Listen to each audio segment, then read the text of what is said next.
السلام علیکم ناظرین، اگر ابھی تک آپ نے ہمارے اس چینل نویلز ٹی وی اردو اور نویلز ٹی وی اردو ایکسٹراز کو سبسکرائب نہیں کیا تو سبسکرائب کر لیں اور پاس ہی گھنٹی کے آئیکن کو ضرور کلک کریں تاکہ ہماری ویڈیوز کی نوٹیفیکیشن سب سے پہلے آپ کو پہنچے۔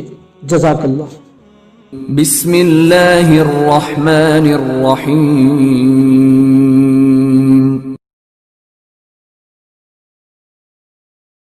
عقاب سلطان عماد الدین زنگی کے دور کے ایک مجاہد عامر بن نافع کی اولو الانگیز داستان، ایپیسوڈ نمبر 8۔ پانچویں روز اتوار کے دن موت کا میدان انطاکیہ کے لوگوں سے کھچاکھچ بھر گیا تھا۔ ان میں مرد عورتیں سبھی شامل تھی۔ میدان کے اندر جو چبوترا تھا اس کے اوپر شامیانہ نصب کر دیا گیا تھا۔ چبوترے پر قیمتی قالین اور ریشمی نشستیں ڈال کر اسے خوب سجا دیا گیا تھا۔ چبوترے کے وسط میں انطاکیہ کا حکمران ریمنڈ بیٹھا ہوا تھا۔ اس کے دائیں طرف اس کی بیوی اور بیٹیاں بیٹھی تھی، جبکہ ان کے دائیں اور پیچھے انطاکیہ کے رئیسوں کی لڑکیوں کا ایک طویل سلسلہ تھا۔ ریمنڈ کے بائیں طرف انطاکیہ کے امائدین بیٹھے ہوئے تھے۔ ہر ایک کی نگاہیں بڑی بے چینی اور بے تابی سے میدان کا طواف کر رہی تھی، جبکہ میدان میں ابھی مقابلے کے لیے کوئی نہ اترا تھا۔ اتنے میں تیز زنوں کا نگران برقع میدان میں داخل ہوا۔ اس نے دو ایسے جوانوں کے ہاتھ تھامے رکھے تھے جو سر سے پاؤں تک لوہے میں غرق تھے، اور انہوں نے سر پر ایسے خود چڑھ رکھے تھے کہ ان کا چہرہ تک نہ دیکھا جا سکتا تھا۔ وہ عامر اور صبور تھے۔ برقع انہیں میدان کے وسط میں لایا، پھر دونوں کو مخاطب کر کے اس نے کہا، کوشش کرنا کہ کوئی زخمی نہ ہو، اور سنو، جب تم میں سے کوئی مقابلہ جیت جائے اور وہ یہ محسوس کرے کہ وہ کسی اور سے بھی مقابلے کی طاقت رکھتا ہے تو اپنا بایاں ہاتھ ہوا میں بلند کر دے، اور اگر اس میں اتنی ہمت نہ ہو تو چپ چاپ میدان سے باہر نکل جائے۔ اتنے میں ایک مسلح جوان موت کے میدان میں داخل ہوا۔ اس کے ہاتھ میں ایک سنہری تشت تھا جس میں دو تلواریں اور دو ڈھالیں رکھی ہوئی تھی۔ عامر اور صبور دونوں نے ایک ایک تلوار اور ڈھال لے لی اور جوان بھاگ کر میدان سے نکل گیا۔ برقع وہی ایک طرف ہٹ کر زمین پر بیٹھ گیا اور مقابلہ شروع ہو گیا۔ میدان میں جہاں تھوڑی دیر قبل لوگوں کی باتوں کا شور اٹھ رہا تھا، وہاں چاروں طرف گہری خاموشی اور سکوت چھا گیا تھا۔ صبور نے آگے بڑھ کر حملہ کرنے میں پہل کی تھی۔ اس نے ایک ساتھ اپنی تلوار اور ڈھال سے عامر پر حملہ کر دیا۔ عامر نے اس کے دونوں وار اپنی تلوار اور ڈھال پر لیے۔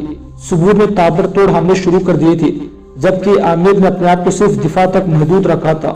شاید صبور اپنے حملوں میں تیزی پیدا کر کے عامر کو تھکا دینا چاہتا تھا، لیکن یہ اس کی بھول تھی، کیونکہ خود عامر بھی اسے تھکا کر مارنے کا ارادہ کر چکا تھا۔ کچھ دیر تک صبور لگاتار جارحیت اور عامر دفاع تک رہا، جبکہ عامر نے محسوس کیا کہ صبور کے حملوں میں پہلے جیسی وہ تیزی، تلخی، غضبناکی اور جدت نہیں رہی، تو وہ دفاع کو خیر آباد کہہ کر جارحیت پر اتر آ چکا تھا۔ اس نے اپنے حملوں میں ایسی تندی، دشواری اور مضبوطی پیدا کر لی تھی کہ صبور اس سے اپنے آپ کو آلہ کامزدہ اور دست قاتل سمجھنے لگا تھا۔ اب لمحہ بلمحہ صبور کی قوت مدافعات بھی جواب دے رہی تھی۔ اس کے بازو بے جان اور بے حس ہو رہے تھے۔ اس کے چہرے پر آسودگی چھا گئی تھی اور اس کی کان پر خشتگی، دلیری اور شکستگی طاری ہو جا رہی تھی۔ دوسری طرف عامر کے حملوں میں ایک جذبہ ولولہ تھا۔ اس کے اس چڑھاوے سے لگتا تھا گویا کوئی سحر فن سربستہ رازوں کا عرفان کھلنے لگا ہو۔ اس کی غضبناکی اسی طرح بڑھتی رہی جس طرح پیاسے صحرا کی پیاس چلچلاتی دھوپ میں اور بڑھتی چلی جاتی ہے۔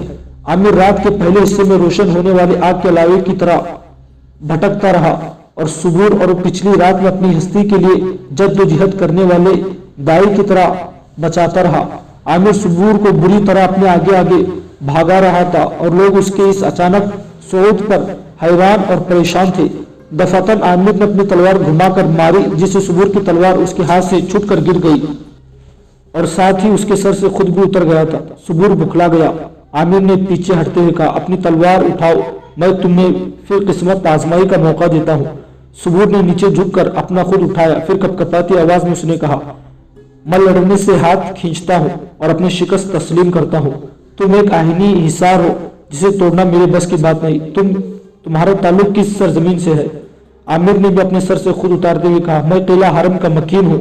صبور کے لبوں پر ہلکی سی مسکراہٹ بکھر گئی۔ میں بھی قلعہ حرم کا باشندہ ہوں۔ مجھے خوشی ہے کہ مجھے موت کے اس میدان میں شکست دینے والا میرا ہم وطن ہے۔ लोग आमिर का नंगा चेहरा देखकर तालियां बजाने लगे थे। सुबूर ने अपनी तलवार उठाई और मैदान से बाहर निकल गया। आमिर ने अपना हाथ फिजा में बुलंद कर दिया था, जो इस अमर का इशारा था कि इसमें भी मुकाबले करने की सख्त है। मैदान में एक और तेजन दाखिल हुआ। उसके एक हाथ में 3 मुंह का नेजा और बाएं हाथ में सख्त चमड़े का एक मोटा कोड़ा था। उसके चेहरा नंगा था और उसने अपने सर पर कोई खुद नाप पहन रखा था। आमिर के करीब आकर वो रुका। कुछ देर गहरी निगाहों से आमिर को देखता रहा, फिर अपना कोड़ा मजबूती से थामा और 3 मुंह का नेजा हवा में बुलंद करते उसने आमिर पर हमला कर दिया था। आमिर ने ढाल मारकर उसका 3 मुंह का नेजा दूर हटा दिया और तलवार का एक खौफनाक वार उस पर किया, लेकिन वो उछलकर एक तरफ हो गया और आमिर का वार खाली निकल गया। दोनों फिर एक दूसरे की तरफ बढ़े। नए आने वाले ने ताक कर अपना कोड़ा फेंका, जो आमिर की गर्दन के गिर्द लपट गया। उसने एक झटके से आमिर को अपनी तरफ खींचा, साथ ही उसने अपना हिनी आसा भी आमिर को दे मारा। कोड़े के खिंचाव से आमिर लड़खड़ा गया था, इसलिए वो पूरी तरह अपना दिफा ना कर सका। ताहम उसने उस तेजन के नेजे का वार अपनी ढाल पर लेना चाहा, लेकिन कोड़े की लड़खड़ाहट के बायस वो नेजे को पूरी तरह अपनी ढाल पर ना ले सका और नेजे का एक हिस्सा उसकी पेशानी पर मामूली सी खराश बनाता चला गया, जिससे खून बह निकला था। नया आने वाला अपने इस कारगुजारी पर खुश और मुतमईन था।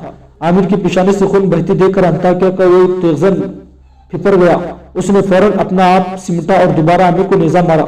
आमिर इस हमले को रोकने के बजाय एक जुस्त लगाकर दाएं तरफ हो गया और हमलावर का नेजा जमीन में घुस गया। आमिर ने फौरन हरकत में और कबल इसके कि उसके हरीफ अपना नेजा खींचता उस पर अपना कोड़ा फेंका। आमिर ने उसके नेजे पर अपना पांव रखा और उसके कंधे पर उसने जोर से अपनी तलवार का दस्ता मारा कि वो लड़खड़ा कर पीछे हट गया और उसका हिनी आसा उसके हाथ से छूट गया। आमिर ने दोबारा उसे संभलने का मौका न दिया। उसने अपनी तलवार के दस्ते और ढाल से लगातार उस पर शदीद ज़रबे लगाना शुरू कर दी थी। उस तेजन के शाने, सर और पहलू बुरी तरह जख्मी हो गए थे। नतीजन वो जमीन पर गिर गया और अपने दोनों हाथ बुलंद करके अपनी शिकस्त तस्लीम करने के अलावा वो आमिर से अपनी सलामती की भीख भी मांग रहा था। आमिर ने पीछे हटते हुए कहा, उठो और मैदान से बाहर निकल जाओ। वो चुपचाप उठा और बुझल कदमों से जिस तरफ से आया था उसी तरफ चला गया। इसका लिबास जगह जगह से फटा हुआ और खून आलूद था। वो जब मैदान से बाहर निकल गया तो आमिर ने एक बार फिर अपना हाथ हवा में बुलंद कर दिया था। मैदान के अंदर करीब ही जमीन पर लेटा हुआ बरका उठा और आमिर का उठा हुआ हाथ पकड़कर उसने नीचे गिराते हुए कहा, यरीक यरीक, अपना हाथ नीचे कर लो। अंताकिया में अब कोई ऐसा जवान नहीं जो तुम्हारा सामना कर सके। जिन दोनों जवानों को तुमने शिकस्त दी है वो दोनों अहले अंताकिया की निगाहों में काबिल तस्वीर थे। आज से तुम अंताकिया के तमाम शाही तेजनों के सरगर्दा हो। तुम जब चाहो जहां चाहो। बरका कहते कहते रुक गया, क्योंकि एक जवान भागता हुआ उसके पास आया और आमिर को मुखातिब करके कहा, तुम्हें अंताकिया के हुक्मरान रिमेंड ने तलब किया है, मेरे साथ आओ। आमिर चुपचाप उसके साथ हो लिया। बरका भी उसके हमरा हो लिया। मैदान में आने वाले जवान ने आमिर को रिमेंड के सामने ला खड़ा किया। रिमेंड, जिसके चेहरे पर हैरत अंगेज सुकून था, चंद लम्हों तक आमिर को गौर से देखता रहा। आमिर भी उसके गिर्द पेश का जायजा लेने लगा। रिमेंड के दाएं तरफ आमिर ने देखा रिमेंड की बेटियों के साथ राशिल बैठी हुई थी। वही राशिल जिसके साथ उसकी मुलाकात उस वक्त उसकी बग्गी में हुई थी जब उसने त्यूतुस के आदमियों के साथ जंग की थी। राशिल भी बड़े गौर और दिलचस्पी से आमिर की तरफ देख रही थी। शायद वो मौत के मैदान में उसकी कामयाबी से मुतासिर थी। इतने में रिमेंड आमिर से मुखातिब हुआ, ऐ नौजवान अजनबी, तू कौन है और किस सरजमीन से तेरा ताल्लुक है? आमिर ने अपना सर को जरा झुकाते हुए कहा, ऐ मशरिक के अजीम बादशाह, मेरा नाम यरीक है और मैं किला हरम के नवाह का रहने वाला हूँ। रिमेंड ने अपने करीब बैठे हुए सुबूर को मुखातिब करके कहा, क्या ये तुम्हारा हम वतन है? सुबूर ने छाती तानते हुए कहा, मुझे फख्र है कि ये मेरा हम वतन है और मुझे खुशी है कि मुझे मौत के इस मैदान में शिकस्त से दो चार करने वाले का ताल्लुक किला हरम से है। रिमेंड ने अपने पहलू में खाली नशिश पर हाथ मारते हुए आमिर से कहा, हमारे नजदीक आकर बैठो। तुम जैसे शुजा और बहादुर की सोहबत हमारे लिए फख्र है। आमिर आगे बढ़कर उस नशिश पर बैठ गया। रिमेंड ने उसके शाने पर हाथ रखते हुए कहा, आज से तुम अंताकिया के तेजनों के सरबराह हो। तुमने सुबूर को शिकस्त देकर साबित कर दिया कि तुम नाकाबिल तस्खुर हो। मेरे महल के दरवाजे हर वक्त तुम्हारे लिए खुले हैं, तुम जब चाहो आ जा सकते हो। फिर रिमेंड ने अपने पहले में रखी हुई नकदी की एक थैली उठाई और उसे आमिर को गोद में रखते हुए कहा, इसमें सब तिलाई सिक्के हैं। अगर तुम सारी उम्र बेकार बैठकर खाते रहो तो भी ये तुम्हारे लिए काफी है। रिमेंड ने बरका की तरफ देखते हुए कहा, यरीक की रिहाइश का बंदोबस्त करो। बरका से पहले ही सुबूर बोल पड़ा, क्या ऐसा नहीं हो सकता कि यरीक मेरे साथ रहे? मैं चाहता हूँ कि मेरा हम वतन मेरे ही कमरे में रहे कि मैं दिलो जान से इसकी खिदमत कर सकूं।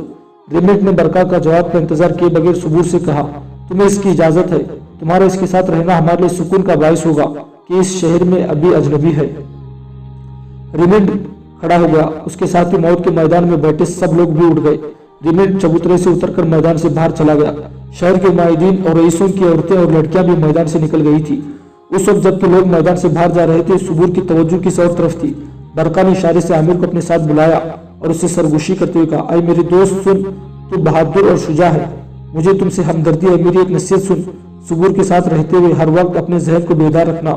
तुम्हें अपना हम वतन जानकर जिस तरह तुमसे हमदर्दी और चाहत का इजहार कर रहा है, इसी मुनासिब मौके पर ये उससे कई गुना ज्यादा नफरत और बदकारी का इजहार तुमसे करेगा। इससे बचकर रहना, ये किसी वक्त भी मौका जानकर तुम्हारी सलामती के दर पे हो सकता है। अब तुम उसके साथ चले जाओ, वरना वो मेरी और तुम्हारी दोनों जानिब से मशकूक और बदजन हो जाएगा। बरका भी मैदान से बाहर निकल गया। आमिर को सुबूर अपने साथ ले गया था। सुबूर के साथ रहते हुए आमिर को 3 रोज हो गए थे। नकीब अभी तक सराय ही में ठहरा हुआ था। ताहम आमिर हर रोज यूनुस की सराय में जाकर उसे मिल लिया करता था। आमिर की इसी मुनासिब मौके की तलाश में था जिससे वो फायदा उठाकर सुबूर को अंताकिया से ले भागाना चाहता था। एक रोज जबकि फिजाओं में तेज सी बर्फबारी हो रही थी, रात गहरी हो गई थी। आमिर और सुबूर एक ही कमरे में गहरी नींद सो रहे थे और कमरे में जलती हुई मशगल की गुबार आलूद रोशनी कमरे की हर चीज को मौजूदगी का पता दे रही थी। अचानक सुबूर अपनी मुसहरी पर उठकर बैठ गया, यूं जैसे वो सोने का बहाना कर रहा था। चंद लम्हों तक वो बड़े इरिमात से गहरी नींद सोए हुए आमिर को देखता रहा। फिर वो दबे पांव नीचे उतरकर दीवार की तरफ बढ़ा और आवाज पैदा किए बगैर उसने दीवार से लटकती हुई अपनी तलवार खींच ली। पहले उसने दीवार का जायजा लिया, दरवाजे का जायजा लिया। दरवाजा अंदर से बंद था। मुतमईन होकर वो आमिर की तरफ बढ़ा। उस वक्त उसके चेहरे पर एक वहशी और कातिल जैसे तासुरात फैल चुकी थी। सुबूर ने जो ही आगे बढ़कर सोए हुए आमिर पर अपनी तलवार बरसाना चाही, एकदम आमिर उठकर बैठ गया और फौरन मुसहरी के पाए से लटकती हुई अपनी ढाल संभाल कर सुबूर का वार उस पर रोका। उसके बाद उसने अपनी तलवार खींच ली और सुबूर पर तूफानी हमला कर दिया। आमिर सुबूर को अपने आगे आगे धकेलता हुआ एक कोने में ले गया। फिर उसने उस कुव्वत के साथ सुबूर की तलवार पर अपनी तलवार दे मारी कि सुबूर की तलवार दस्ते के करीब से कट गई। साथ ही आमिर ने उसके मुंह पर एक सख्त मुक्का मारा और कहा, तुम क्या समझते हो, मैं सो रहा था। याद रखो मैं शुरू ही से तुम्हारी तरफ से बदजन था। इस कमरे के अंदर मैंने एक रात भी सोकर नहीं गुजारी। मैं दिन के वक्त अपने साथी के पास सिराय में जाकर सो लिया करता था, लेकिन इस कमरे में हर रात मैं बेदारी और अपने पूरे होश और हवा से गुजारी है। आमिर ने एक और जोरदार मुक्का सुबूर के मुंह पर मारा और सुबूर लड़खड़ाता हुआ फर्श पर गिर गया था। आमिर ने कमरे के अंदर से एक रस्सी ली और सुबूर के दोनों हाथ खूब कसकर उसकी पुश्त पर बांध दिए थे। सुबूर परेशानी और इस्तिजाब के आलम में आमिर को देख रहा था। आमिर ने अपनी तलवार की नोक उसकी गर्दन पर रखते हुए पूछा, बोलो बूढ़ी मुसलमान औरत मारिया की लड़की यमामा कहाँ है जिसे तुम अगवा करके लाए हो? सुबूर ने सख्त हैरत और बेचैनी का इजहार करते हुए कहा, तुम कौन हो, तुम्हारी असलियत क्या है और तुम ये सब कुछ कैसे जानते हो? आमिर ने फिर उस पर एक मुक्का बरसाते हुए कहा, मैं तुमसे कुछ पूछता है और तुम उल्टा मुझसे सवाल कर रहे हो। सुबूर खामोश हो गया। आमिर ने उसकी गर्दन पर रखी अपनी तलवार की नोक पर दबाव बढ़ाते हुए कहा, जल्दी और सच बोलो, वरना इस बर्फानी और तूफानी रात में तुम्हें कत्ल करके मैं अपनी मंजिल की तरफ लौट जाऊंगा। सुबूर ने हक लाते हुए कहा, उस लड़की ने अपने आप को खत्म कर लिया है। आमिर गुस्से में बरस पड़ा, वो कैसे? सुबूर ने वहशत में कपकपाते हुए कहा, ये सच है कि मैं उसे अगवा करके लाया था, लेकिन उसकी खूबसूरती और हुस्न को देखते हुए अंताकिया के एक रईस ने उसे मुझसे खरीद लिया था। फिर उस रईस ने उस लड़की की आबरू जबरदस्ती लूट ली और जवाब में उस लड़की ने अपने सीने में खंजर मारकर अपने आप को खत्म कर लिया। आमिर ने गमज़दा आवाज में पूछा, क्या तुम जानते हो रईस कहाँ रहता है? हाँ मैं जानता हूँ, उसकी हवेली कहाँ है? आमिर ने एक बार फिर पीछे हटा एक कपड़ा उठाकर उसने सुबूर के मुंह को बांध दिया था। फिर वो नीचे भागा और सुबूर को उठाकर अपने कंधे पर डाल दिया। आमिर जब अपने कमरे से निकलकर मौत के मैदान में आया तो उसने देखा बाहर तेज बर्फबारी हो रही थी और दूर दूर तक हर शय सफेद ही सफेद नजर आती थी। आमिर सुबूर को उठाए बर्फ के अंदर भागने लगा था। मौत के मैदान से बाहर निकलकर आमिर ने सुबूर की पसलियों में अपने खंजर की नोक चुभाते हुए कहा, इस रईस के मकान की तरफ मेरी रहनुमाई करो जिसकी बदआमाली के बाइस यमामा ने अपने आप को मौत के आगोश में फेंक दिया था। याद रखो, अगर तुमने किसी बदफेली का मुजाहरा किया तो मेरा खंजर पूरा फल तुम्हारी पसलियों में उतार कर तुम्हारे जिस्म को जहर आलूद कर देगा। सुबूर चुपचाप हाथ के इशारे से आमिर की रहनुमाई करने लगा था। एक जगह सुबूर ने आमिर को रोका और एक हवेली की तरफ इशारा कर दिया। आमिर उस हवेली के दरवाजे पर आया। एक दरख्त के नीचे अंधेरे में उसने सुबूर को डाल दिया और उसकी दोनों टांगे भी कस कर बांधने के बाद रस्सी का दूसरा सिरा उसने दरख्त के साथ बांध दिया था ताकि सुबूर रेंग कर भी भागने ना पाए। फिर हवेली की दीवार फांद कर अंदर दाखिल हुआ। पहले उसने हवेली के चारों तरफ एक चक्कर लगाया। अंधेरे में एक जगह बाग के अंदर उस रस्से के पास रुक गया जो फलों के तौर पर एक दरख्त से बांधा हुआ था। आमिर ने उस रस्से को खोला और हवेली की पुष्ट पर आया। रस्से की कमंद बनाकर उसने ऊपर फेंकी और उसकी मदद से ऊपर चढ़ने लगा था। ऊपर जाकर उसने देखा एक मुहाफिज इधर उधर टहल कर पहरा दे रहा था। एक सुतून की ओट में होकर आमिर उस पर नजर रखे हुए था जो एक तंग राहबदारी में आगे बढ़ रहा था। राहबदारी में जहां छोटी सी एक मशगल जल रही थी वहां दो पहरेदार पहरा दे रहे थे। इमारत का निचला हिस्सा पहले ही तारीकी में डूबा हुआ था। अब ऊपर वाले हिस्से में भी चंद कमरों के अलावा अंधेरा फैल गया था। शायद उस हवेली के मकीनों की रिहाइश ऊपर की मंजिल पर थी। पहरेदार मशगल बुझाकर जब नीचे उतर गया तो आमिर उन कमरों की तरफ बढ़ा जहां रोशनी हो रही थी। दो कमरे साथ साथ थे जिनके अंदर छोटी मशगलें रोशन थी। एक कमरे में अधेड़ उम्र का एक मर्द और औरत सोए हुए थे, शायद मियाँ बीवी थे। आमिर दूसरे कमरे की तरफ बढ़ा, वहां एक ही मुसहरी थी। आमिर उस कमरे में दाखिल हुआ और ये देखकर दंग रह गया कि उस कमरे में राशिल सोई हुई थी। उसने अपने जिस्म को खूब रजाई में ढांप रखा था, ताहम उसका चेहरा और बाजू नंगे थे। आमिर ने देखा कि हुस्न में वो दुश्मन ईमान फितना गरो रेशमी बिस्तर पर पड़ी थी, जैसे कोई महताब पैकर, कोई अलिफ लैलवी शहजादी या जमीनी खुद का हूर हो। आमिर ने उसे गौर से उसकी तरफ देखा। नींद की हालत में वो भी शोला नजर आ रही थी। कुछ सालों तक आमिर उसे देखता रहा, फिर वो समझा शायद उसने कोई आखिरी फैसला कर लिया था। उसने कमरे के अंदर से एक कपड़ा उठाया, फिर अपने चेहरे पर खुद का नकाब गिराने के बाद वो आगे बढ़ा और राशिल को उठाकर एकदम उसके मुंह पर कपड़ा बांध दिया। राशिल आमिर की गिरफ्त में बेबस परिंदे की तरह फड़फड़ा कर रह गई थी। आमिर ने उसके दोनों हाथ पुष्ट पर बांध दिए और उसे अपने कंधे पर उठाकर वो कमरे से बाहर निकल गया। राहिब में आकर उसने इधर उधर देखा, कोई भी नहीं आया। वो उस जगह आया जहां रस्सा नीचे लटक रहा था।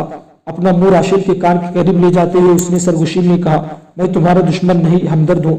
मैं रस्से के जरिए नीचे उतरने लगा हूँ। अगर तुमने मजाहमत करने की कोशिश की तो ऊपर की मंजिल से गिरकर अपनी हड्डियां चूर चूर कर लोगी।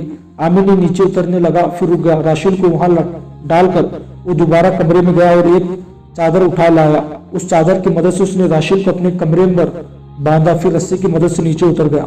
बर्फ जोरों से पड़ रही थी। नीचे उतरकर आमिर ने इधर उधर देखा, हर तरफ वीरानी और सुकूत था। शायद हवेली का पहरेदार भी कहीं पड़कर सो गया था। आमिर हवेली की बैरूनी दीवार के पास आया। पहले राशिल को अपनी पीठ से खोलकर दीवार के ऊपर बैठाया, खुद वो दीवार फांद कर दूसरी तरफ गया, राशिल को भी दूसरी तरफ उतार लाया। आमिर ने पहले सुबूर की वो रस्सी खोली जो दरख्त से बंधी हुई थी, फिर उसने सुबूर को उठाकर दाएं कंधे पर और राशिल को बाएं कंधे पर डालकर वो यरनस के सराय की तरफ भागने लगा था। बर्फबारी में हर चीज सफेद हो गई थी और सर्दी खूब बढ़ गई थी। बर्फबारी के बायस गलियां वीरान पड़ी थी। ये वक्त आमिर के लिए इंतहाई सूरमंद साबित हुआ। यूरनुस की सराय के पास आकर आमिर ने अपनी रफ्तार सुस्त कर ली थी। सराय में दाखिल होकर वो सीधा अस्तबल की तरफ चला गया। राशिल और सुबुर दोनों को उसने अस्तबल के एक अंधेरे कोने में डाल दिया। आमिर का घोड़ा उसे देखने के बाद फड़फड़ाने लगा था, जबकि राशिल और सुबुर परेशानी और हैरत से आमिर को देख रहे थे। उन दोनों के हाथ पुष्ट पर बंधे थे और दोनों के मुंह पर भी कपड़ा बंधा था, लिहाजा वो आमिर से कुछ पूछ भी ना सकते थे। आमिर ने एहतियातन उन दोनों के हाथ की रस्सियां अस्तबल के एक घोटे से बांध दी थी ताकि वो दोनों भागने ना पाए। फिर वो अस्तबल के अंदर से जेने उठाकर अपने और नकीब के घोड़ों पर डालने लगा था। घोड़ों पर जेन डालने के बाद आमिर सराय के अंदर दाखिल हुआ। अंदर सराय का एक मुलाजिम जाग रहा था। आमिर को देखते उसने परेशान आवाज में पूछा, तुम इस वक्त यहाँ? तुम्हारा मुकाबला देखने के बाद बड़ा लुत्फ आया था, क्या तुम वहाँ? आमिर ने उसकी बात काटते हुए कहा, तुम्हारा मालिक यूनुस कहाँ है? मुलाजिम ने नींद से बोछल आंखें हथेली से रगड़ते हुए कहा, वो अपनी सुकूनती हिस्से में सो चुका है। आमिर ने उसे कुछ ना कहा और अपने कमरे के दरवाजे पर दस्तक दी। थोड़ी देर बाद नकीब ने दरवाजा खोला और ख्वाबदारी से आवाज में उसने पूछा, आप इतनी रात गए यहाँ, खैरियत तो है? आमिर ने अंदर दाखिल होते हुए कहा, इस नींद को भगाओ जो तुम पर सवार है। मैं अपना काम मुकम्मल कर चुका हूँ। वो इस वक्त जोरों की बर्फबारी पड़ रही है, लेकिन इसकी परवाह किए बगैर हम अभी और इसी वक्त कूच करेंगे। नकीब ने हैरत और परेशानी में पूछा, सुबूर का क्या बना? आमिर ने अपने बिस्तर की तरफ बढ़ते हुए कहा, सुबूर मारिया की लड़की यमामा को उठाकर यहाँ लाया था और उसे एक भारी रकम की एवज एक रईस के हाथ बेच दिया। उस रईस ने जब यमामा को उसकी आफियत से महरूम करना चाहा तो यमामा ने अपने आप को खंजर मारकर खुदकुशी कर ली। मैं सुबूर के अलावा उस रईस की लड़की को भी उठा लाया हूँ ताकि उसे एहसास हो कि किसी की लड़की और बेटी की कैसी कदर और इज्जत है। मैं उस रईस को कत्ल कर देता, लेकिन उसका इतना कसूर नहीं, उसने तो यमामा की खरीदा ही उस गर्ज से था। असल मुजरिम सुबूर है, ताहम वो रईस भी अपनी लड़की की गुमशुदगी पर सर पटकेगा। उस लड़की को कुछ अर्सा अपने पास रखेंगे, फिर लौटा देंगे ताकि उस रईस को सबक और इबरत हो कि किसी की बेटी की हिफाजत किस तरह करनी चाहिए। आमिर ने जरा रुक कर कहा, मैं उन दोनों को अस्तबल में डाल आया हूँ, उनके हाथ बंधे हुए हैं। इसके अलावा मैं अपने घोड़े पर जेने भी डाल आया हूँ। अब तुम जल्दी करो, अपने बिस्तर लपटो और यहाँ से कूच करें। यहाँ हर लम्हा का क़याम हमारे लिए खतरात में इजाफा करता रहेगा। आमिर खामोश हो गया, फिर वो दोनों अपने बिस्तर लपटने लगे थे। दोनों अपने बिस्तर कंधों पर रखे बाहर आए। आमिर ने सराय के मुलाजिम को चंद सिक्के देते हुए कहा, कुछ नागुज़ीर हालात के तहत हम रात के इस वक्त और बर्फबारी के तूफान में यहाँ से कूच करने पर मजबूर है। मेरी तरफ से यूनिस का शुक्रिया अदा कर देना, इससे हम तरजीह सुलूक किया, उसने हमारे साथ तरजीही सुलूक किया। मुलाजिम ने आगे बढ़कर आमिर से उसका बिस्तर लेने की कोशिश करते हुए कहा, लाइए मैं तुम्हें अस्तबल तक छोड़ आता हूँ। आमिर ने उसे कंधे से पकड़कर अपनी नशीज पर बैठाते हुए कहा, तुम आराम करो, हम आसानी से कूच कर जाएंगे क्योंकि मैं घोड़ों पर पहले ही ज़ेन डाल चुका हूँ। मुलाजिम अपनी जगह पर बैठ गया। आमिर और नकीब अपने बिस्तर उठाए अस्तबल में आए। आमिर ने अपना बिस्तर घोड़े की ज़ेन से बांधते हुए कहा, नकीब सुबूर को मैं अपने साथ बिठा लेता हूँ, लड़की को तुम अपने आगे डाल लो। सुनो, ये वही लड़की जो एक बार इस वक्त हमें बग्गी में मिली थी जब तीतुस के आदमी को शिकस्त दी थी, उसका नाम राशिद है। और सुनो नकीब, अस्तबल में दाने और चारे की बोरियां पड़ी है, और घोड़ों की तबूरे भर ले, रास्ते में खुराक हमारे घोड़ों के काम आएगी। दोनों ने खुराक से तोबरे भरकर अपने घोड़ों से बांध ली। अचानक आमिर ने अपने घोड़े की खिरचिन खोली और उसे लेकर उस राय के अंदरूनी हिस्से की तरफ जाता हुआ बोला, मैं अभी आता हूँ नकीब, तुम उन दोनों को घोड़ों पर रखो। आमिर एक बार फिर सराय के मुलाजिम के पास आया और उसे चंद सिक्के और थमाते हुए कहा, तुम्हारे पास खाने का सामान जरूर होगा, इसमें से कुछ मेरी इस खर्चिन में डाल दो कि इस सफर के दौरान हम दोनों के काम आएगा। उस बर्फबारी के तूफान में शायद हम अपने लिए रास्ते में खाने का सामान हासिल ना कर सके। मुलाजिम ने खिरचिन ली और उसमें खाने की चीजें भरकर आमिर को लौटा दी। आमिर दोबारा अस्तबल में आया। उसने देखा नकीब ने सुबूर को अपने घोड़े पर और राशिद को उसके घोड़े पर डाल रखा था। जेन से खिरचिन बांधे हुए आमिर ने कहा, ये तुमने क्या किया? मैंने तुम्हें राशिद को अपने घोड़े पर और सुबूर को मेरे घोड़े पर डालने को कहा था। नकीब ने डांटते हुए कहा, आप फिक्रमंद ना हो, सुबूर मेरे घोड़े से भाग नहीं सकता। आप अगर इसके बंधे हुए बाजू खोल दें तब भी मैं इसे अपनी गिरफ्त से निकलने नहीं दूंगा। अब आप अपने घोड़े पर बैठे, यहाँ वक्त जाया करना हमारे लिए मसाइल खड़ा कर देगा। आमिर अपने घोड़े पर बैठा, राशिद को उसने अपने आगे डाल लिया था। दोनों आगे पीछे सराय से निकलकर गली में दाखिल हुए और घोड़ों को दरमियानी रवि से चलाने लगे। हर तरफ सुकूत था। सर्दी और बर्फी तूफानी में लोग गहरी नींद सोए हुए थे। जमीन पर इस कदर बर्फ पड़ गई थी कि घोड़ों की टापों तक की आवाज न उभर रही थी। अंताकिया के शहर से निकलकर दोनों जुनूब की सिमत अपने घोड़ों को दौड़ाने लगे थे। जब सुबह होने के करीब थी तो वो दोनों अंताकिया की हुदूद से निकलकर किला हरम के तीतुस के इलाके में दाखिल हो गए। मशरिक से अब तुलुए शहर का आसार दिखाई देने लगे थे। बर्फ इस तरह पड़ रही थी, जिस जगह वो सफर कर रहे थे वो कोहिस्तानी सिलसिला था और दूर दूर तक किसी आबादी का कोई निशान न था। ये वही रास्ता था जिस रास्ते से वो अंताकिया गए थे, लिहाजा उनके घोड़े बगैर किसी रहनुमाई के चल रहे थे। सर्दी ज्यादा होने की वजह से आमिर ने अपना बोसीदा कंबल, जिसमें कई पोबंद लगे हुए थे, राशिद पर डाल दिया था। नकीब ने भी अपना कंबल सुंबुर पर डाल रखा था। अचानक आमिर ने अपने घोड़े को असल रास्ते से दाएं तरफ मोड़ लिया। नकीब ने अपने घोड़े को उसके पहलू में लाते हुए कहा, आप असल रास्ते से हट रहे हैं। आमिर ने मुड़कर उसकी तरफ देखते हुए कहा, मेरे साथ चलो, आओ, मैं किसी पनाह की तलाश में हूँ। तुम देखते नहीं सर तुलू होने वाली है और ये इलाका हमारे दुश्मन का है। फिर तुम्हें यह भी खबर हो कि राशिद तीतुस की भाई यरूका की मंगेतर है, इसलिए राशिद और सुबूर के साथ दिन में तीतुस की रास्ते में सफर करना हमारे लिए इंतहाई मुहलिक और खतरनाक होगा। इसके अलावा लगातार बर्फ के तूफान में सफर करते हुए हमारे घोड़े भी सर्दी और थकावट महसूस कर रहे होंगे।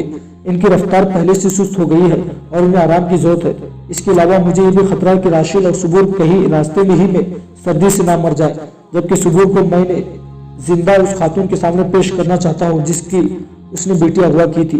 नकीब खामोश रहा। शायद आमिर का फैसला उसके दिल को लगा था, लिहाजा वो खामोशी से उसके साथ साथ घोड़े को हाँकने लगा था।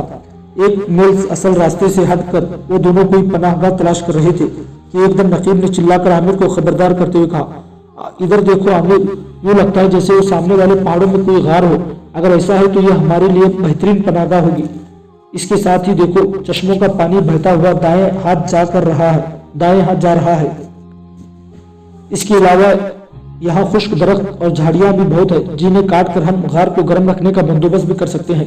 आमिर ने मुस्कुराकर नकीब की तरफ देखा, साथ ही उसने अपने घोड़े का रुख भी उस सिमत मोड़ लिया जिस तरफ नकीब ने इशारा किया था। जब वो नजदीक गए तो उन्होंने देखा वो एक काफी बड़ा गार था और उसका मुंह इस कदर खुला था कि घोड़े पर भी बैठे उसमें दाखिल हो जा सकता था। आमिर और नकीब आगे और पीछे उस गार में दाखिल हुए। दोनों ने अपने घोड़ों से उतरे। राशिल और सुबुर को उन्होंने गार में पत्थरों के एक ढेर के पास बिठा दिया था। वो दोनों कंबल ओढ़े होने के बावजूद सर्दी से कपकपा रहे थे। उन्होंने घोड़ों के जीने और बिस्तर उतार कर एक तरफ रख दिए थे। फिर आमिर ने अपना कुल्हाड़ा संभालते हुए नकीब से कहा, आओ वो खुश्क दरख्त काट लाए जो हम देख कर आए हैं। इस गार में आग के बगैर वक्त गुजारना मुश्किल हो जाएगा। नकीब ने भी अपना कुल्हाड़ा संभाल लिया। वो दोनों गार से निकलकर बाहर चले गए थे। काफी देर तक वो पहाड़ों के अंदर खुश्क दरख्त काटते रहे। फिर उन्होंने उन दरख्तों को घसीट कर गार में लाना शुरू कर दिया। हत्ता के गार के एक कोने में उन्होंने साबित दरख्तों को काट कर लकड़ियों का एक ढेर लगा लिया था। फिर दोनों ने मिलकर उस जगह आग रोशन की जहाँ राशिल और सुबुर सर्दी से दबक रहे थे। आग जब खूब रोशन हो गई तो नकीब ने उड़कर दोनों घोड़ों को तबूरे छाड़ दिए, जबकि आमिर ने उठकर राशिल और सुबुर के मुंह पर बंधे हुए कपड़े खोल दिए थे। इतने में नकीब ने 2 मशकीज़ें उठाए हुए बाहर निकल गया। थोड़ी ही देर बाद 2 मशकीज़ें पानी से भर लाया। सुबुर और राशिल दोनों अभी तक खौफ और इस्तिफसार के आलम में आमिर को देख रहे थे। राशिल और सुबुर को देखते ही देखते आमिर और नकीब ने एक मशकीज़े से वजू किया। पथरीली फर्श पर उन्होंने एक बोसीदा कंबल बिछाया और उस पर वो फजर की नमाज अदा कर रहे थे। राशिल और सुबुर दोनों उन्हें अजीब सी वहशत और दीवानगी के साथ देख रहे थे। आग के रोशन अलावे की वजह से गार अब खूब गर्म हो गई थी। नमाज से फारिग होकर आमिर ने कंबल अलावे के पास भिजा दिए। फिर उसने सुबुर पर डाला हुआ कंबल भी लिया और उसे भी पत्थर पर बिछा दिया। फिर वो राशिल के पास आया और पुष्प पर बंधे हुए उसके दोनों हाथ खोलते हुए उसने कहा, उठकर आग के पास इस कंबल पर बैठ जाओ। राशिल शायद सर्दी महसूस कर रही थी, लिहाजा वो फौरन उठकर अलावे के पास बिछे हुए कंबल पर बैठ गई। सुबुर खुद बखुद ही उठकर उस कंबल के एक कोने पर बैठ गया था जिस पर राशिल बैठ गई थी। राशिल ने अलावे की तरफ अपने हाथ फैलाते हुए आमिर की तरफ देख कर कहा, क्या तुम वही नहीं हो जिसने मौत के मैदान में सुबुर को शिकस्त दी थी? आमिर ने नकीब के साथ दूसरे कंबल पर बैठते हुए कहा, हाँ मैं वही हूँ। राशिल ने तंजीर करते हुए कहा, जब तुमने सुबुर के अलावा एक और तेगजन को भी शिकस्त दी थी तो मुझे तुमसे हमदर्दी हो गई थी और मैं दिली तौर पर तुम्हारे शुजाअत की कायल हो गई थी, लेकिन तुमने मुझे बेवजह अगवा करके इस हमदर्दी को शदीद नफरत और शुजाअत के इन दिली जज्बात को बुज़दिली तब्दील कर दिया है। काश तुम मुझे मेरे घर से रात के वक्त चोरों की तरह उठा ना लाते तो मैं चंद रोज बाद खुद तुम्हें तुम्हारी फतह की खुशी की दावत दी थी। आमिर ने बेताल्लुकी का इजहार करते हुए कहा, मुझे तुम्हारी नफरत, बेजारी और तुम्हारे ताउन हमदर्दी से कोई गर्ज नहीं। मैंने तुम्हें तुम्हारे घर से उठाकर अपना फर्ज अदा किया है। राशिद ने सख्त कराहत और नफरत में कहा, क्या मैं पूछ सकती हूँ मौत के मैदान के फातेह ने मुझ जैसी कमजोर और बेबस लड़की को क्यों अगवा किया है? आमिर कुछ कहने वाला था कि सुबुर ने पहली बार बोलते हुए पूछा, क्या तुम मुसलमान हो? अल्हम्दुलिल्लाह मैं मुसलमान हूँ। सुबुर ने गुस्से में दांत पीस कर कहा, तुमने तो मुझे कहा था कि तुम्हारा नाम यरीक है और तुम हारिम के ईसाई हो। अगर मुझे खबर होती कि तुम मुसलमान हो तो मैं पहले रोज ही तुम्हारी गर्दन काट देता। तुम देखो, तुम धोखेबाज और फरेबी हो तुम। सुबुर इससे आगे कुछ ना कह सका क्योंकि नकीब गजबनाक की हालत में उठा था और सुबुर के मुंह पर उसने एक भरपूर तमाचा मारते हुए कहा, जबान को अपने हुल्कुम में रखे कुत्ते, तू मेरे अमीर से मुखातिब है। राशिद ने परेशानी में और दबी जुबान में दोहराया, अमीर किसका और कहाँ का अमीर? सुबुर ने दांत पीसकर नकीब की तरफ देखते हुए कहा, तू मेरे कहर से बच नहीं सकेगा। राशिद ने उस बार अपना लबो लहजा तब्दील करते हुए फिर आमिर से पूछा, आपने ये नहीं बताया कि मुझे क्यों अगवा किया गया है? आमिर जो गुस्से और कहर की हालत में सुबुर की तरफ देख रहा था चौंका और राशिद की तरफ देखते हुए उसने कहा, सुनो, ये सुबुर किला हरम के गरीब से एक मुसलमान औरत की जवान और खूबसूरत लड़की उठाकर अंताकिया लाया था। वो औरत पहले ईसाई थी और बाद में मुसलमान हो गई और उस सुबुर के रिश्तेदार है। उस सुबुर ने उसे मुसलमान होने का इंतकाम लिया और उसकी बेटी को अगवा करके अंताकिया में फरोख्त कर दिया। लड़की को खरीदने वाला तुम्हारा बाप था। तुम्हारे बाप ने उस लड़की को बेआबरू करना चाहा, जिसके जवाब में उस मुसलमान लड़की ने खंजर मारकर अपने आप को खत्म कर लिया। वो औरत मेरे पास फरियाद लेकर आई थी। मैंने उससे वादा किया था कि उसे उसकी बेटी वापस ला कर दूंगा। मैं उसकी बेटी तो हासिल नहीं कर सका, लेकिन सुबुर को अपने साथ ले जा रहा हूँ। ताकि वो जिस तरह चाहे उससे अपनी बेटी का इंतकाम ले ले।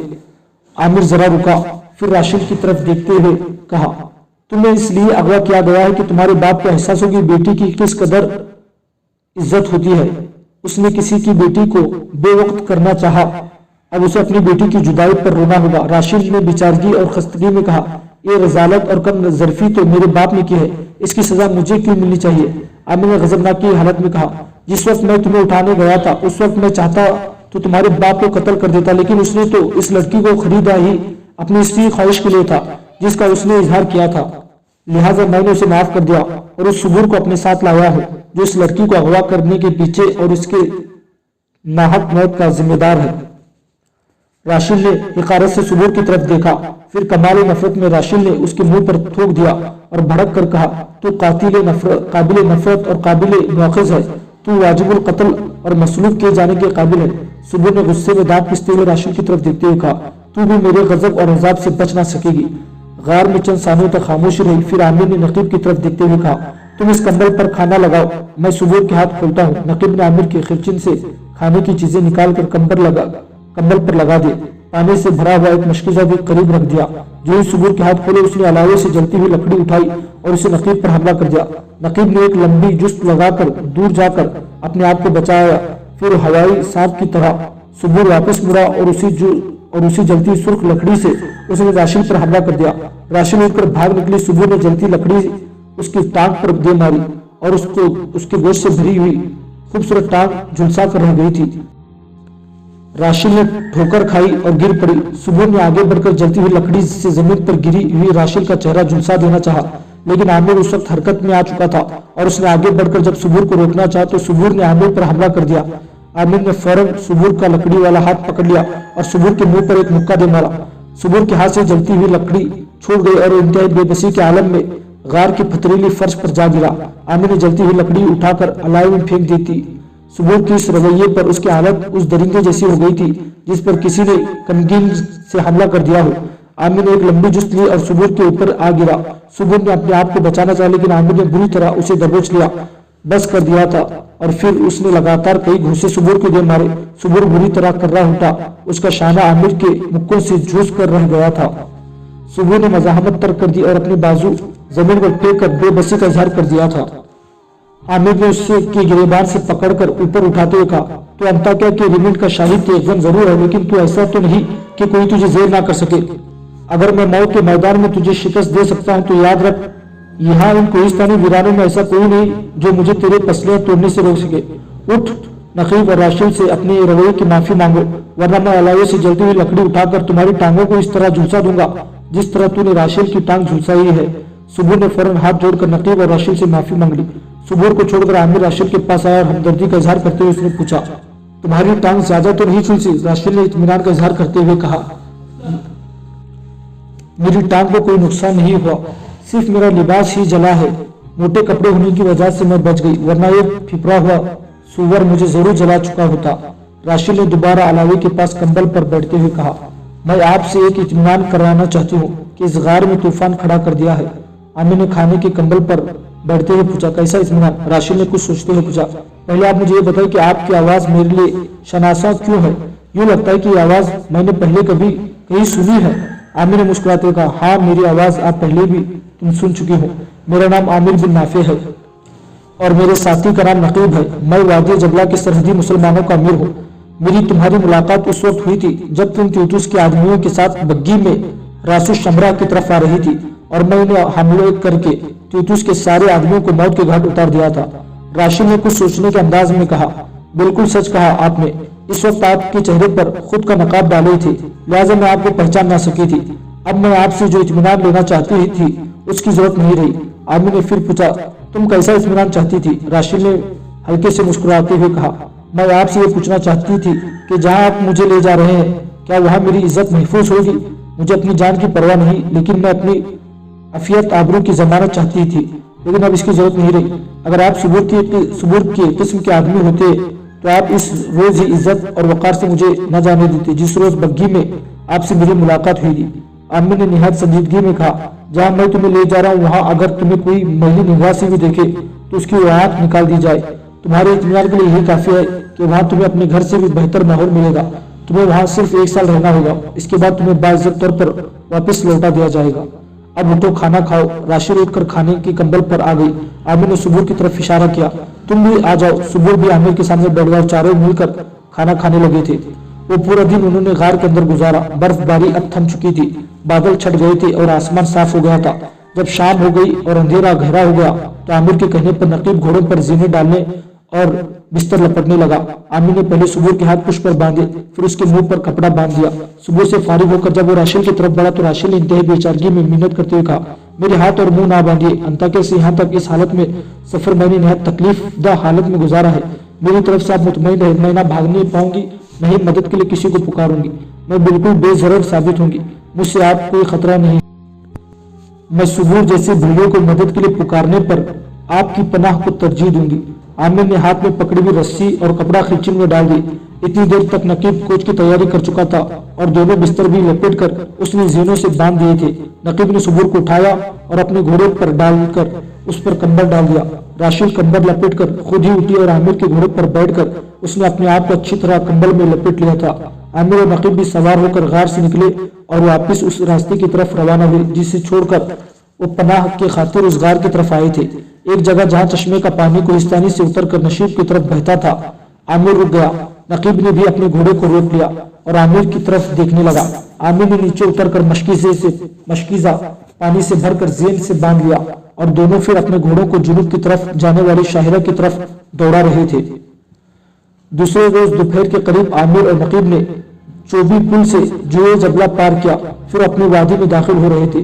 जब वो कुछ फासले आगे बढ़े तो उन्होंने देखा कि पहाड़ के ऊपर और दामन में अनगिनत बकरियां चल रही थी और एक बूढ़ा जो अरबों जैसी कुबा पहने हुए था पहाड़ों के ऊपर खड़ा बकरियों की निगहदाश्त कर रहा था। उसके हाथ में बरबत था जिसे बजाकर वो गा रहा था। आमिर और नकीब उस बूढ़े चरवाहे को पहचान न सके, न ही उसकी गीत को सुन पा रहे थे। जब वो नजदीक हुए तो उसके चरवाहे की आवाज साफ और वाज़ेह होकर उनकी समाज से टकराई। आवाज का सूज और लहर माने ऐसा पुरजोश था गोया राजों की तिलसिम की तरह, जाजिब सुबह नजात की तरह दिल फरेब, अफसानवी इंतजार की तरह पुरताब तासीर था। अब उस नगमा जन मानी के अशार उन्हें साफ सुनाई दे रही थी। बरबत की मुदहर धुन पर वो अपनी फुसों खेज आवाज में गा रहा था। पहाड़ की चोटी पर बरबत बजाकर गाता हुआ वो मुगनी आमिर और उसके साथियों को देखकर अचानक खामोश हो गया। उसने अपना बरबत जमीन पर रख दिया। एक पत्थर के करीब बैठकर उसने कुछ लिखा, फिर वो कागज जिस पर उसने कुछ लिखा वो एक तीर से बांधा और उस तीर को उसने आमिर की तरफ चला दिया था। तीर सुनसुनाता हुआ आमिर के करीब जमीन में पुस्त हो गया। आमिर आगे बढ़ा और तीर के साथ बंधा हुआ कागज उसने खोल कर पढ़ा। लिखा था, ऐ कोहिस्तानी जबले के मुसाफिरों, रुक जाओ, ये वादी सरहदी औकात की है और इसके हर पत्थर के पीछे तुम्हें सरहद का एक पासबा नजर आएगा। मेरे दूसरे फैसले तक यही रुक कर इंतजार करो। खुदा की कसम, अगर तुम लोगों ने अपनी मर्जी से आगे बढ़ने की कोशिश की तो मेरी तीर तुम सबका सीना छल्ली कर देगी और फिर तुम्हारे पास सिवाय पछतावे की कुछ ना होगा। आमिर और नकीब अपने घोड़े को एक जगह रोककर खड़े हो गए। आमिर ने नकीब की तरफ देखते हुए कहा, नकीब नकीब, न जाने चरवाहा कौन है, यूं लगता है बरसों पहले आवाज मुझसे बिछड़ गई थी और आज फिर मेरा रास्ता रोक कर खड़ी हो गई है। काश मैं जान सकता मेरी कौम का मोहसिन और मेरी मिल्लत का बुजुर्ग कौन है और ये कब हमारी इस वादी में दाखिल हुआ है। आमिर खामोश हो गया क्योंकि उस बूढ़े चरवाहे के इशारे पर कुछ जवान अपनी तलवारें सोत के पहाड़ के नीचे उतरने लगे थे। उनके पीछे पीछे वो बूढ़ा भी नीचे उतरने लगा था, लेकिन उसकी रफ्तार दूसरे की निस्बत सुस्त थी। आमिर और नकीब अपने घोड़े से उतरकर खड़े हो गए। पहाड़ से उतरने वाले नजदीक आकर आमिर और नकीब को पहचान गए और आगे बढ़कर दोनों से मुसाफर करने लगे। इतनी देर तक वो बूढ़ा भी करीब आ गया। आमिर उसे पहचान कर वो अमीस बिन हराम था, वही अमीस जो बरबत बजाकर दमिश्क की बदहाली की गीत गाया करता था। आमिर ने अपने घोड़े की बात छोड़ दिया, अमीस की तरफ भागा। अमीस ने करीब आकर आमिर को गले लगाया। आमिर ने अमीस की गर्दन पर सर रखते हुए कमाल रिफ़अत में पूछा, ऐ मेरे बुजुर्ग, आप कब इस वादी में दाखिल हुए? अमीस ने अलहदा होते हुए कहा, मुझे यहाँ आए 3 रोज ही हुए हैं। दमिश्क में अब मेरे लिए मेरे जैसे इंसान का रहना मुहाल है। ताहिर अल-मर्ज़गानी जो इस वक्त का वजीर होने के अलावा शहर का कोतवाल और मुहतसिब भी है, उसने शहर में जुल्म की ऐसी चक्की चला रखी है जिसे कोई महफूज और मामून नहीं। सो मैं दमिश्क को खैर आबाद कहकर तुम्हारी तरफ चला आया। आमिर ने शिकवा करते हुए कहा, और यहाँ आकर आप बकरियां क्यों चरा रहे हैं? जहां मैं रहूंगा वही आपकी रहायश भी होगी। आप यहाँ मेरे सलाह का नासिह बनकर रहेंगे। फिर आमिर ने नकीब की तरफ इशारा करके कहा, और ये मेरा दस्ते राज नकीब बिन हुर्रा है, एक मुखलिस दोस्त और बेगर्ज साथी। नकीब ने भी आगे बढ़कर आमिर से मुसाफा किया। फिर आमिर के इशारे पर सब जवान वापस चले गए, जबकि आमिर और नकीब आमिर को लेकर आगे बढ़ गए थे। अब वो पैदल ही चल रहे थे। आमिर के आने की इत्तला आंगन फन बस्ती और मुस्तकिल में फैल गई थी और अनगिनत मर्द औरतें तरबियत के मैदान में जमा हो गए थे। तंग घाटी से निकलकर आमिर जब खुले मैदान में दाखिल हुआ तो लोगों ने चारों तरफ से उसे घेर लिया। लोगों के हुजूम में आमिर और नकीब आगे बढ़ते रहे, हत्ता कि उनके सामने बूढ़ी खातून मारिया आ गई। उसके साथ मोनीस, उसकी बीवी आसमा और उमैमा भी थी। मारिया ने हाथ बुलंद करके आमिर को रुकने का इशारा किया और आमिर रुक गया। इतने में लोगों का हुजूम के अंदर से साहब निकल आया। पहले उसने आमिर और नकीब से मुसाफा किया, फिर मोनिस ने, और दोनों आमिरों के पहले में खड़े हो गए। राशिद भी घोड़े से उतरी और आमिर के करीब होकर खड़ी हो गई। इतने लोगों के हुजूम में वो खौफजदा हो गई थी, इसीलिए वो आमिर से करीब आ खड़ी हुई थी। आमिर के इशारे पर नकीब ने सुबूर के हाथ खोलकर उसके मुंह पर बांधे हुआ कपड़ा भी हटा दिया और वो भी नीचे उतरकर नकीब के करीब खड़ा हो गया। मारिया आगे बढ़ी और इंतहाई मायूस के आलम में आमिर की तरफ देखते हुए उसने पूछा, सरहदों के पासबान, मेरी बेटी कहाँ है? आमिर की गर्दन झुक गई और वो मारिया को कोई जवाब न दे सका था। मारिया आगे बढ़ी और आमिर की दोनों शानें पकड़ते उसने निहायत शफकत और हमदर्दी से कहा, नाफे के बेटे, गर्दन ना झुकाओ, मुंह ऊपर उठाकर मुझसे बात करो। मैं देख रही हूँ तुम सुबूर को उठा लाए हो। बताओ मेरी बेटी कहाँ है? बिला झिझक कह दो। इस दुनिया में जबकि मेरा कोई सहारा नहीं रहा, अब तुम ही मेरे बेटे और गमगुसार हो। कह दो बिला झिझक कह दो, क्या हुआ मेरी बेटी को? आमिर की आंखों में आंसू आ गए और उसने लड़खड़ाती आवाज में कहा, अय माँ, मैं शर्मिंदा हूँ, मैं तुम्हारी बेटी ना ला सका। फिर उसने सुबूर की तरफ इशारा करते हुए कहा, इसने तुम्हारी बेटी को अंतके के एक रईस के हाथ फरोख्त कर दिया था। उस रईस ने जब तुम्हारी बेटी को बेआबरू करना चाहा तो उसने खुदकुशी कर ली। फिर आमिर ने राशिद की तरफ इशारा करते हुए कहा, सुबूर के साथ साथ मैं इस रईस की बेटी को भी उठा लाया हूँ, चाहो तो इससे अपनी बेटी का इंतकाम ले लो। फिर आमिर ने राशिद की तरफ इशारा करते हुए कहा, सुबूर के साथ साथ मैं इस रईस की बेटी को भी उठा लाया हूँ, चाहो तो इससे अपनी बेटी का इंतकाम ले लो, जबकि गुनाहगार इसका बाप है, ये नहीं, और चाहो तो इसकी बेटी को अपनी बेटी बना कर लो। एकदम गुस्से में बूढ़ी मारिया का चेहरा सुर्ख हो गया। एक झटके के साथ उसने आमिर की तलवार खींची। राशिद खौफजदा हो गई और तेजी से हरकत में आकर आमिर के पीछे खड़ी हो गई थी। मारिया ने आमिर की तलवार लहराई और फिर सुबूर के सीने में घोंप दी। तलवार सुबूर का दिल चीरती हुई निकल गई थी और वो जमीन पर गिरकर दम तोड़ गया था। मारिया अब हाथ में खुद आलू तलवार ले राशिद की तरफ बढ़ी। राशिद आमिर के पीछे खड़ी खौफ और दहशत में बुरी तरह कांप रही थी। मारिया ने आगे बढ़कर राशिद का हाथ पकड़ते हुए कहा, तुम खौफजदा ना हो, तेरा कोई कसूर नहीं, तू यहाँ मेरी बेटी बनकर रहेगी, तेरे लिए तफक्कुर और गम का कोई अंदेशा नहीं। राशिद के साथ साथ मारिया ने आमिर का हाथ भी पकड़ लिया और एक माँ के लहजे में कहा, तुम भी मेरे साथ चलो बेटा, आज से तुम हम सब के साथ मुनीस के हवेली में रहोगे। आमिर चुपचाप मारिया के साथ धो लिया। नकीब, साद, उमैमा, अस्मा, मुनीस भी उनके पीछे पीछे जा रहे थे। दूसरे लोग अब अपने अपने घरों को जा रहे थे। जब वो हवेली में दाखिल हुए तो आमिर ने देखा मुनीस ने अपने अस्मा के लिए हवेली के सिर्फ 2 कमरे अपने पास रखे थे और बाकी 5 कमरे आमिर, नकीब, साद, मारिया, उमैमा के लिए वक्फ कर दिए थे। मारिया ने उन कमरों की तरफ इशारा करते हुए आमिर से कहा, आमिर, आमिर, मेरे बेटे, आज से हम इन कमरों में एक ही खानदान के अफराद की तरह रहेंगे। मेरी एक बेटी मुझसे हमेशा के लिए जुदा हो गई, लेकिन राशिद और उमैमा की सूरत में अल्लाह ने मुझे 2 और बेटियां दे दी है। यही नहीं, तुम नकीब, साद मेरे बेटे हो और जिस माँ की 3 शेरदिल बेटे हो उसे कैसा गम, कैसे तफक्कुर। अब इन्हीं कमरों में हम सब के खाने और रहने का इंतजाम होगा। मारिया सब के साथ उन कमरों की तरफ चल गई थी।